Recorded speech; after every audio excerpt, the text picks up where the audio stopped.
Hey guys, so I want to talk about crate issues. So, if you have a dog that has anxiety in the crate and barks, whines, paws at the crate, tries to get out, whether that's separation anxiety or just crate anxiety, you actually can correct that. So, if you have an e-collar, if you have a remote collar, you can correct the act of whining, barking, trying to get out of the crate at a fairly high level, whatever it takes to really be meaningful for the dog. You can do that, and it's not going to cause negative side effects or repercussions or whatever. So you hear a lot, oh, well, you can't do that. The dog will have a negative association with the crate. It already does. So you're not going to make it worse. So yes, you're pairing punishment with the crate.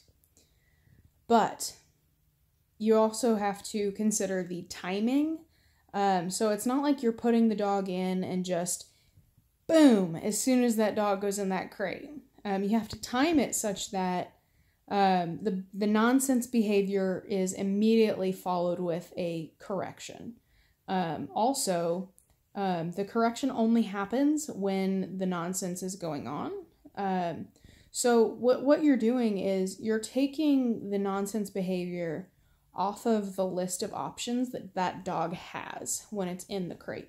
So the dog has, let's say, like a metaphorical list of behaviors that are options in the crate. Really, in any situation, but in the crate specifically this time. So one of those behaviors is nonsense. The barking, the whining, the getting out of the crate, whatever.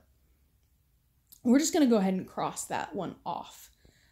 So when you remove that nonsense behavior, in the moment, you might create more anxiety because they don't understand what's happening at the very beginning.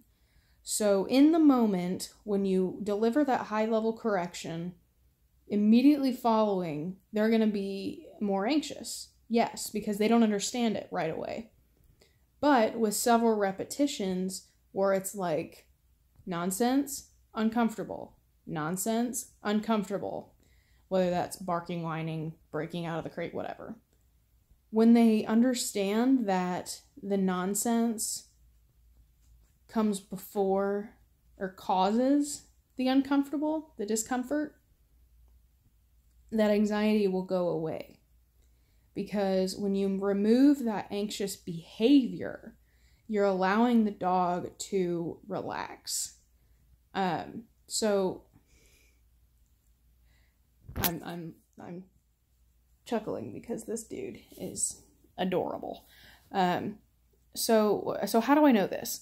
So I've done it several times. So Abe and Sky are both trained this way. A bunch of dogs that I've worked with are trained that way.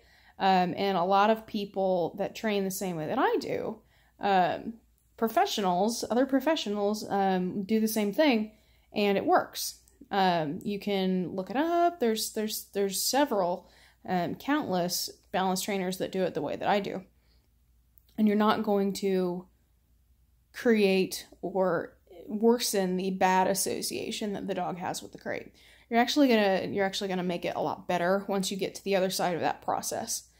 So Abe was fairly crate trained when I got him, but he would still try to kind of break out of the crate when he got real anxious.